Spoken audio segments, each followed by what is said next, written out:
السلام عليكم ورحمة الله وبركاته. ازيكم يا حبايبي؟ عاملين ايه؟ يا رب تكونوا بخير وبأحسن صحة وأفضل حال. معاكم شيري أدهم النهاردة معاكم علشان أحكي لكم تجربة. اليوم النهاردة هيكون مختلف شوية، مش هنشتغل حاجة مع بعض، بس طالعة أقول لكم تجربة حصلت معايا، وهي دي اللي معطلاني إن أنا أنزل فيديوهات أشتغل فيها بإيدي معاكم. التجربة اللي حصلت لي عايزة أحكيها لكم عشان محدش يقع فيها زي ما أنا وقعت فيها. هي طبعا حاجة بسيطة، بس بحب ان انا يعني اقول لكم كل حاجة بتحصل معايا علشان انتوا حبايبي واصدقائي. اللي حصل لي ان انا شفت زي اي حد، شفت واحدة على النت بتاعت رسومات للحنة. بتعملها طبعا، انتوا عارفين رسم الحنة اللي بيبقى على الجسم دوت. فحبيت، قلت زي اي حد، حبيت ان انا اعمل رسم حنة. فقلت اجربها ان انا اعمل، اخليها تيجي تعملها لي. اخترت صورة، تواصلت معاها طبعا، واخترت صورة رسمة معينة في الحنة، حددت معاها ميعاد، وجت طبعا رسمت لي الحنة على ايدي. بس انا عملتها على الايد اليمين بس، طبعا هي دي الايد اللي انا الاساسية اللي انا بشتغل بيها. فحبيت ان انا اعملها، وطلعت رسمة حلوة جدا. وبعدها بيوم حسيت بقى ان بقى في حكة في الايد، بعدها حصل بقى احمرار في الايد، والايد ورمت. والاحمرار اللي حصل بنفس شكل الرسمة بتاعة الحنة. اللي حصل بقى ان انا اتصلت بيها، تمام، يعني ما حصلش اي حاجة تانية في جسمي غير المكان دوت. فاتصلت بيها فقالت لي اللي انت حصل معاكي دوت نتيجة ان الحنة انا عملت لك حنة سودة مش حنة حمراء، انت بشرتك حساسة، فكان المفروض ان انا اعمل لك حنة حمراء. قلت لها طب يعني انا المفروض، هل انا اللي هقول لك يعني تعملي ايه او ما تعمليش ايه؟ انت المفروض كنت تسالي، يعني طالما عارفه ان في انواع للحنه، لكل بشره ليها نوع معين.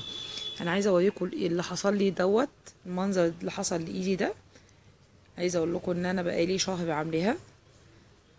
ده المنظر اللي حصل لي نتيجه حصل حروق في الجلد بنفس الرسمه، نتيجه الصبغه اللي حطها في الحنه. هي مش حنه ولا حاجه، دي صبغه.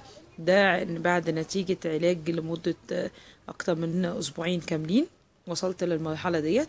طبعا المرحلة كانت أبشع من كده بكتير، ما كنتش عايزة طبعا أطلع أوريها لكم وهي في المرحلة الأولى بتاعتها. مرحلة كانت بشعة جدا، فما حبيتش إن أنا أطلع أوريها لكم، لأن المنظر يعني إيه ما كانش حلو أصلا.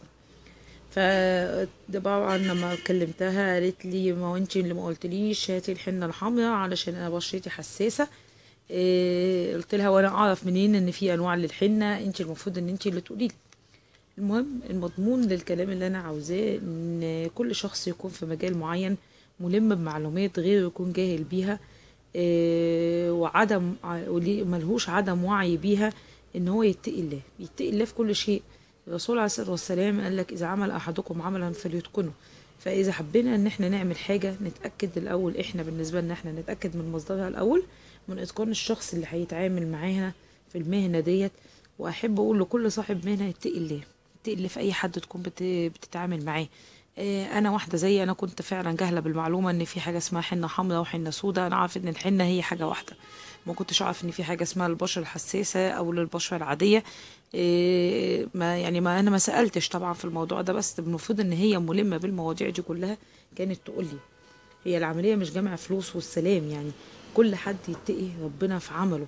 اللي بيتقي ربنا في عمله ربنا بيسهل له طريق بيمشي فيه، بيأديه لطريق الخير بعد كده.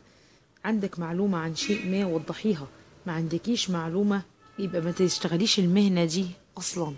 يعني النتيجة اللي أنا وصلت لها طبعا مش عايزة أقول لكم كمية الكريمات والأدوية اللي أنا بحطها عشان أوصل للدرجة ديت، بس نتيجة الحروق اللي حصلت لي في الجلد بسببها.